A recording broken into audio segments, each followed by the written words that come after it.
But now, when you're out shopping, do you know where the products you're buying have come from, who made them, whether they are even safe? Well, you got a quick snapshot of it there. The Consumer Goods Forum that tries to tackle issues like these by trying to implement a global quality level to safeguard human rights and to maintain safety standards. Yeah, the group represents over 400 retailers and manufacturers, operates in 70 countries around the world, and of course the forum's aim is to benefit shoppers and consumers without hindering competition. Well, Peter Freedman is the Managing Director of the Consumer Goods Forum. He joins us now. Peter, nice to see you. Welcome to Business Live. We've touched a little bit there on what it is that you do, but just to explain in very practical levels, how does it work? How does the forum work? Well, as you were saying, we bring together all of these companies, multinationals and quite small regional companies, and we focus basically on what we call positive change. So that's things that consumers notice, you as a shopper, you as a consumer of a product.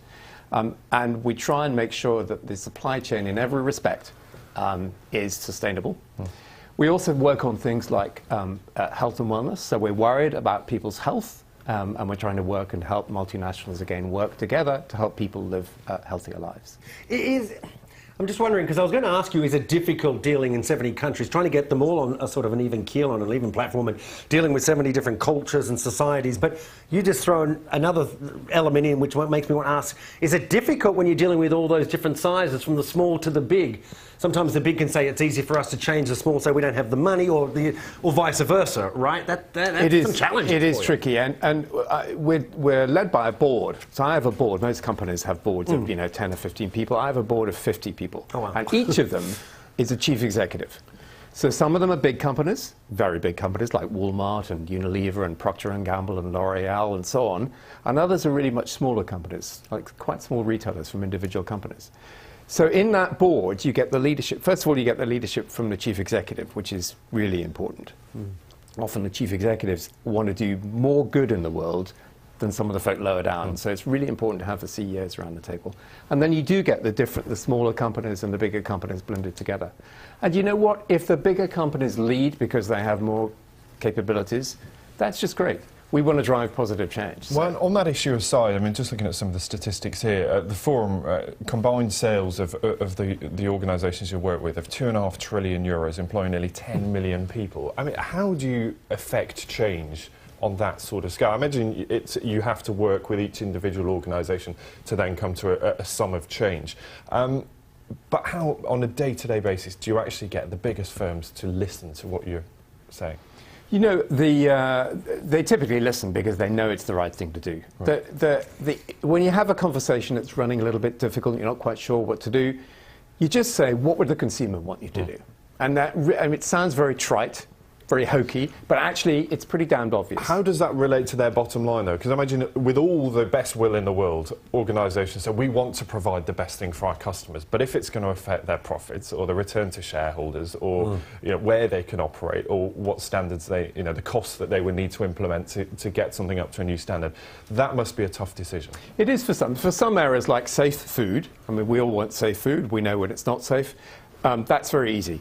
No question, you will spend whatever it takes to drive safe food. Some of the questions that may be a bit more long-term, so, is it good to get rid of the refrigerants in the atmosphere that harm the ozone layer? Of course it's a good thing to do in the long term, but then all you need is you need a chief executive who says, I know it's the right thing to do. And actually there are a lot of those, so it's not that hard. Talking about the right thing to do, I want to talk one issue that you guys have taken on board is food waste. It's a story that we talk a lot about on our programs. What is it? Food waste, I think it's $750 billion annually. That's what it costs the global economy. Yep. Your members are part of that picture. They waste food. But they have signed up, right, to cutting that by half it's still a long way, 2025. Why only half? I'm just wondering, is that optimistic enough? Well, the trouble is you're always going to have some waste. So setting a goal of 50% reduction is pretty stretching. Actually, interestingly, some of the retailers here in the UK are some of the best performers in the world. So they want to spread the word and help others do better. But yes, we're going to reduce 50% of the waste in our own supply chains, but we're also signing up to some of the UN goals, which are to reduce where the waste is most, which is in all of our homes. So we're going to help there. Okay. Well, Peter, short and sweet, but we really appreciate your time. Good luck with all of that. And I know you've got your yearly gathering, the forum in We have Cape Town. a summit in Cape Town. Cape Town, I said Joburg. Not Johannesburg, but Cape Town, wonderful Cape Town. So fantastic. Get some work done, though, because it's a beautiful place, as you know, right? It is. Not in June. Peter Freedman, that's why you're holding it in June. Peter, nice to see you.